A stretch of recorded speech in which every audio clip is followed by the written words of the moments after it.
Sir, bilang naging miyembro ng BICAM panel, kumbinsido ka ba na pork-free yung inyong naaprubahan? Kasi according to Senator Amy Marcos, may pork at giniling nga daw yung pork para maitago. Hindi ko alam kung I don't know kung saan nakuha ni Senator Amy yung idea niya, pero as far as I know bilang vice chair ng BICAM, at talaga namang nakita natin na binantayan natin, naka-live din naman, di ba? Naka-live stream, nakita naman ninyo.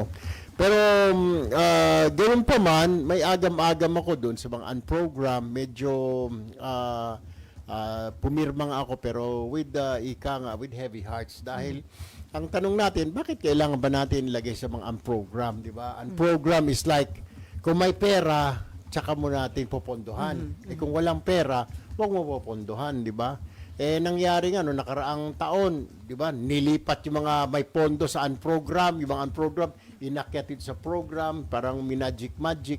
Yun ang kaba ng mga tao, baka maulit muli na gano'n ang mangyayari. Pero binitin ho ni Presidente yung 9 items dun sa program appropriations. Sangayon ako doon. I mean, di ba, I said na tama lang na binito ni Presidente yung 92 something billion worth na unprogram. Kasi, Ms. Ellie, kung titignan natin, walang iniwan po yan sa isang pamilya, di ba? Yung unprogram is like yung mga plano ninyo. Kung may pera, excess, kunwari, bakasyon, magbabakasyon ka ba kung wala kang pera? Gusto mo pumunta ng Boracay, tamang-tama lang yung sweldo mo, di ba?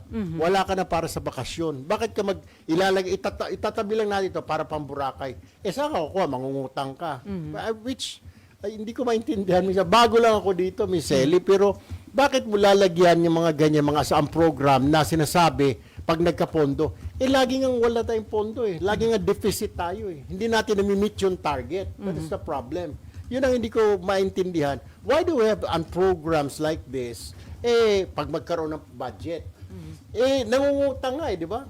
So, bakit mo pa kailangang lagyan ng mga ganyan na pag may pera lang, di ba? So, nakakapag-isip tuloy mga kababayan natin, baka ito yung mga tinatawag na pork barrel, baka may gagalawin sila. Siguro pag wala yung mga unprogram, tama na naman yung sinasabi ng ilan na aalisin mo yung program na yan kasi na baka matukso lang, di ba? Diyan nakatago yung mga pork barrel ng mga mambabatas. So, kaya kung ako tatanungin mo, mas maganda kung wala namang program na yan. Kasi we don't have the money for it eh. Di ba? Why do you still have to put it under program?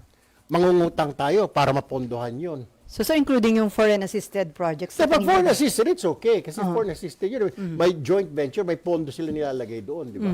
Pero yung may mga program doon na wala talaga, hindi foreign assisted na mga major programs, projects naman, pero wala naman tayong pondo. Pag meron lang pondo, bakit pa?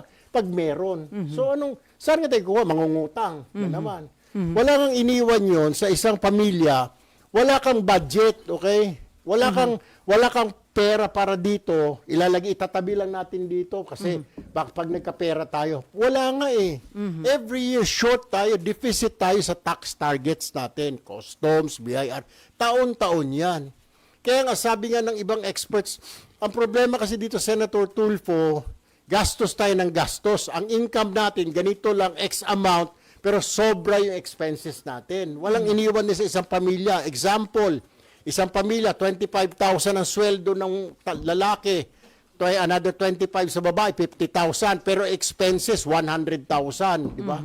50,000 lang. Ganun lang yung kasimple, simple arithmetic eh, di ba? So why will you overspend when you're only making 50,000? Kayo mag-asawa. Then yung expenses you 100. Kasi magpapalagay ka ng security, kasi maraming magnanakaw, kasi kailangan mo, bakit hindi mo unahin yung education? That's what we did, sa budget ngayon. Inuna natin yung education. Pero medyo may dalawang isip ako, bakit mas pataas na naman yung public works, di ba? Sana sinunod na lang yung health. Siguro pangatlo, pang-apat na lang yung public works. Alam ko, it creates jobs, di ba? Pero at this very moment, may problema nga tayo, may question tayo eh, di ba?